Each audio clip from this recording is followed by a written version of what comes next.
Ya, oke, mari kita sambung lagi kelanjutan dari novel Player Who Return After 10,000 Years. Setelah Kang Woo memberikan kartu memori yang ia temukan kepada Yongju, Baek Hwa-young pun menghampirinya. Ia bertanya bagaimana Kang Woo mendapatkan memori tersebut.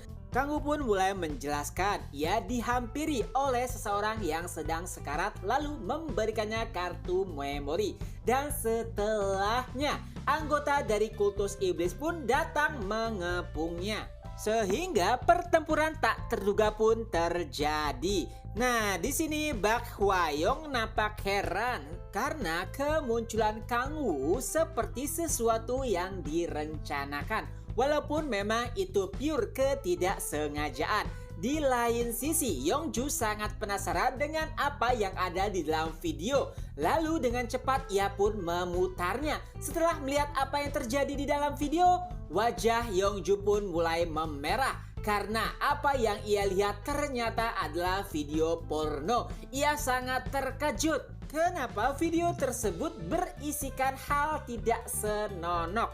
Lalu Hwa-young pun menghampiri Yongju dan berkata, "Oh, itu hanyalah video palsu di mana video aslinya hanya bisa dibuka menggunakan perlengkapan yang ada di dalam guide Hwarang." Tapi tentu saja hal tersebut membuat Yongju terkejut.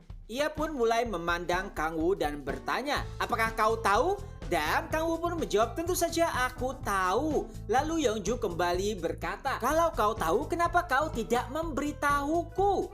Lalu Kang Woo pun menjawab, "Itu semua karena kau nampak begitu tergesa-gesa. Aku bahkan heran kenapa kau ingin sekali melihat isi video tersebut." Ya, tentu saja itu bukanlah salah dari Kang Woo. Lalu Yongju pun bertanya kepada Hwa-young kenapa video dewasalah yang digunakan sebagai video palsunya. Ia pun menjelaskan jika itu semua bagian dari rencana dan video dewasa mungkin tidak akan terlalu dicurigai.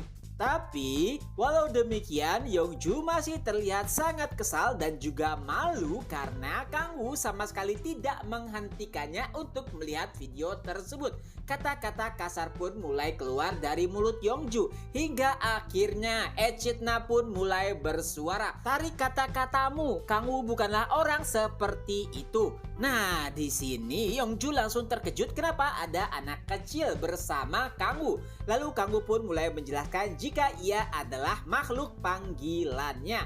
Tapi itu tentu saja membuat heran karena penampilan Echidna sama sekali tidak seperti naga, melainkan boneka wanita yang lucu.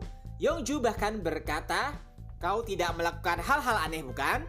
Dan Kang Woo pun menjawab, "Tentu saja, kau pikir aku ini siapa?" Nah, di sini Echidna masih memaksa Yongju untuk menarik perkataannya. Karena Echidna nampak terlihat sangat imut, jadi mau tidak mau Yongju pun menarik perkataannya terkait dengan Kang Woo. Setelahnya, Baek Hwa-young pun menyarankan semua orang untuk kembali ke guide Hwarong dan melihat apa yang ada di dalam video tersebut.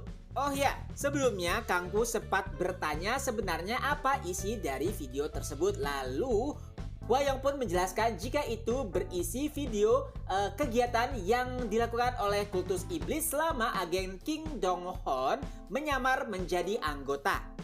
Sesampainya di guild Hwarang, Hwa-young pun disambut oleh anggota mereka. Lalu Hwa-young pun menjelaskan bahwa agen Kim Dong-hoon telah meninggal saat bertugas. Jadi beritahukan keluarganya dan jangan lupa berikan mereka hadiah.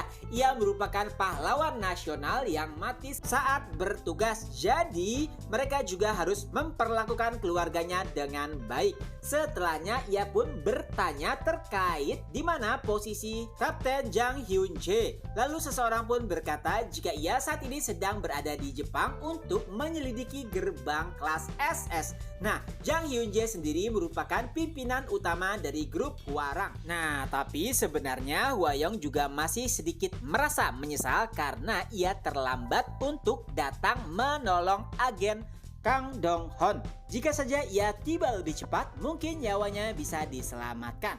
Beberapa saat kemudian, baik itu Hwa-young, Yongju dan juga Kang Woo pun memasuki ruangan untuk membuka video asli yang mereka terima. Dan tak lama kemudian mereka pun mulai menonton apa yang ada di dalamnya. Pertama, terlihat seorang yang memakai topeng merah memanggil nama kardinal. Orang tersebut pun menghampirinya. Lalu ia pun menanyakan bagaimana persiapan untuk melakukan pemanggilan. Lalu kardinal pun menjawab jika persiapannya hampir selesai karena guild besar mendukung mereka untuk memberikan pengorbanan player yang memiliki atribut kelas B ataupun lebih. Jika demikian, mungkin hanya butuh waktu 3-4 minggu saja sampai persiapan benar-benar selesai. Dan tak lama kemudian, video pun berakhir. Setelah menonton apa yang ada di dalam video, Kang Woo pun mulai membuat catatan. Pertama, nampaknya ada seseorang yang memiliki jabatan lebih tinggi daripada kardinal. Kedua, pengorbanan yang mungkin akan dilakukan kurang lebih 3-4 minggu ke depan. Dan yang terakhir adalah guild besar yang mendukung sekte iblis. Dari beberapa informasi tersebut, Kang Woo pun menyimpulkan saat ini mereka hanya bisa mencari tahu terkait dengan guild besar yang mendukung mereka. Nah, mendengar analisa yang dilakukan oleh Kang Woo, nampaknya Hwayong dan juga Yongju dibuat terkejut. Karena Kang Woo dapat membuat sebuah analisa hanya melihat dari beberapa poin saja. Lalu Yongju pun bertanya bagaimana rencana selanjutnya. Kang Woo pun menjelaskan jika itu guild besar maka kita harus mengesampingkan guildmu dan juga guild Hwarang. Tentu saja mereka berdua tahu hal tersebut, tapi yang tersisa dari guild besar tidaklah sedikit. Dan dengan senyum liciknya, Kang Woo pun berkata masih ada cara lain untuk mengetahui siapa yang mendukung mereka, yaitu dengan umpan. Mereka pasti akan mencari pemain berlevel rendah yang memiliki atribut tinggi.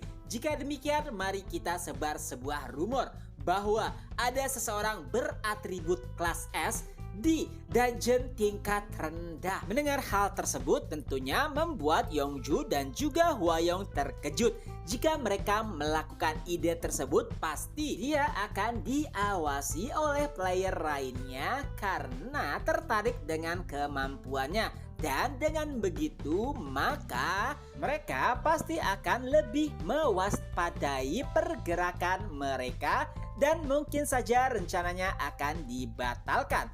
Tapi Kang Woo menjelaskan tidak, mereka tidak akan pernah membatalkan rencana. Mereka pasti akan lebih tergiur. Mereka pasti paham saat mengetahui ada mata-mata di kultus iblis. Mereka juga mungkin mewaspadai jika informasi terkait pemanggilan akan bocor. Oleh sebab itu, daripada mencari mereka yang memiliki atribut kelas B, maka akan lebih baik bagi mereka untuk mencari atribut kelas S secara langsung. Karena resiko yang akan mereka terima sama saja.